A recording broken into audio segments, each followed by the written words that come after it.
Spoken Realms and Mike Vendetti Productions proudly present The Adventures of Huckleberry Finn by Mark Twain, narrated and produced by Mike Vendetti.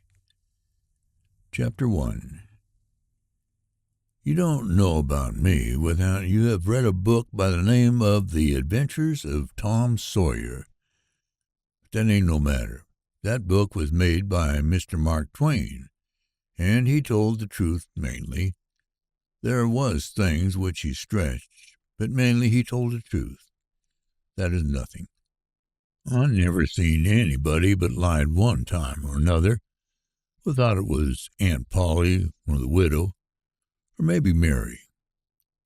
Aunt Polly, Tom's Aunt Polly, she is, and Mary and the widow Douglas is all told about in that book, which is mostly a true book, with some stretchers, as I said before.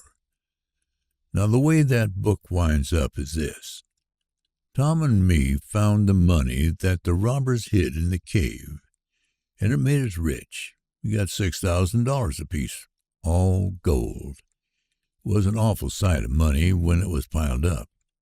Well, Judge Thatcher, he took it and put it out at interest, and it fetched us $1 a day apiece all year round, more than a body could tell what to do with. The widow Douglas, she took me for her son and allowed she would civilize me, but it was rough living in the house all the time, considering how dismal, regular, and decent the widow was in all her ways. And so when I couldn't stand it no longer, I lit out, got into my old rags and my sugar hogshead again, and was free and satisfied. But Tom Sawyer, he hunted me up and said he was going to start a band of robbers, and I might join if I would go back to the widow and be respectable. So I went back. The widow, she cried over me and called me a poor lost lamb, and she called me a lot of other names too, but she never meant no harm by it. She put me in them new clothes again, and I couldn't do nothing but sweat and feel all cramped up. Well, then, the old thing commenced again. The widow rung a bell for supper, and you had to come to time. When you got to the table, you couldn't go right to eating, but you had to wait for the widow to tuck down her head and grumble a little over the victuals, though there weren't really anything the matter with them. That is, nothing, only everything was cooked by itself. In a barrel of odds and ends, it is different. Things get mixed up, and the juice kind of swaps around, and the things go better. After supper, she got out her book and learned me about Moses and the bulrushers, and I was in a sweat to find out all about him. But by and by, she let it out that Moses had been dead a considerable long time. So then I didn't care no more about him, because I don't take no stock in dead people. Pretty soon I wanted to smoke, and asked the widow to let me. She wouldn't. She said it was a mean practice and wasn't clean, and I must try to not do it any more. That's just the way with some people. They get down on a thing when they don't know nothing about it. Here she was, a-bothering about Moses, which was no kin to her, and no use to anybody being gone, you see, yet finding power of fault with me for doing a thing that had some good in it. And she took snuff, too. Of course, that was all right, because she'd done it herself. Her sister, Miss Watson, a tolerable slim old maid with goggles on, had come to live with her and took a set at me now with a spelling book. She worked me middling hard for about an hour, and then the widow made her ease up. I couldn't stood it much longer. Then for an hour it was deadly dull, and I was fidgety.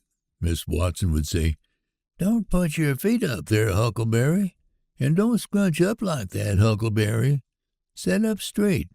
And pretty soon she would say, "Don't gap and stretch like that, Huckleberry. Why don't you try to behave?" Then she told me all about the bad place, and I said I wished I was there.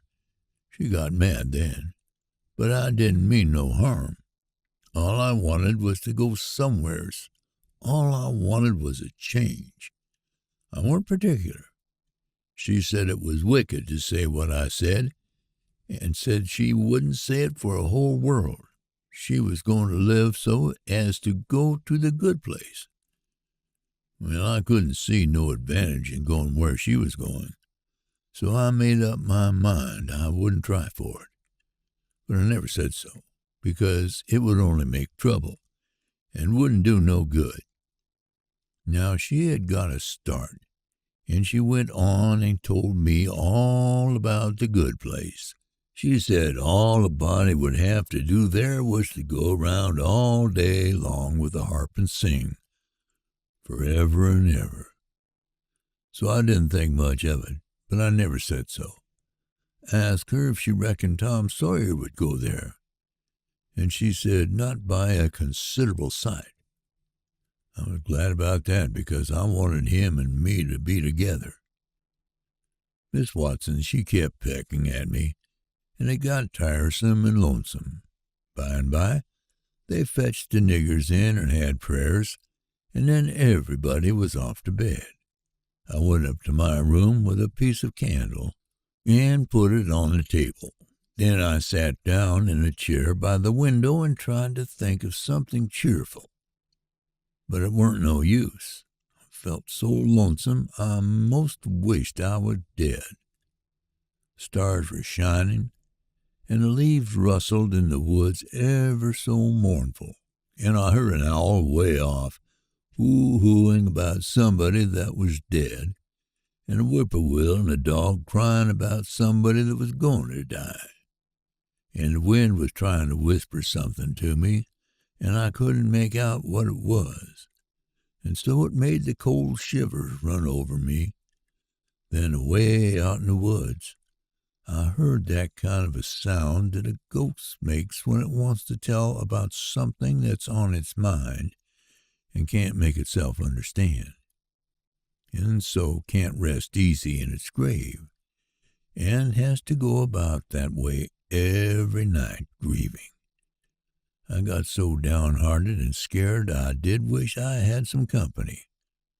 Pretty soon a spider went crawling up my shoulder, and I flipped it off, and it lit in the candle, and before I could budge, it was all shriveled up.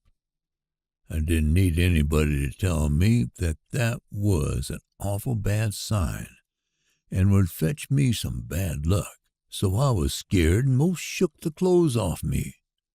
Got up and turned around in my tracks 3 times, and crossed my breast every time, and then I tied up a little lock of my hair with a thread to keep the witches away. But I had no confidence. You do that when you've lost a horseshoe, what you've found, instead of nailing it up over the door. But I hadn't ever heard anybody say it was any way to keep off bad luck when you'd killed a spider.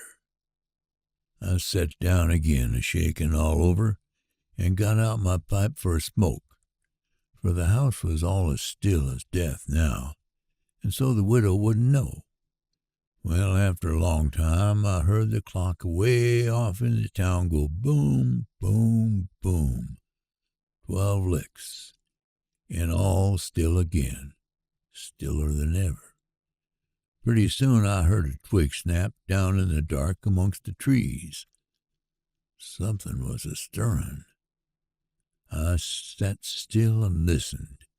Directly I could just barely hear a meow, meow down there. That was good, says I. Meow, meow, as soft as I could. And then I put out the light and scrambled out the window on the shed. Then I slipped down to the ground and crawled in among the trees. And sure enough, there was Tom Sawyer waiting for me.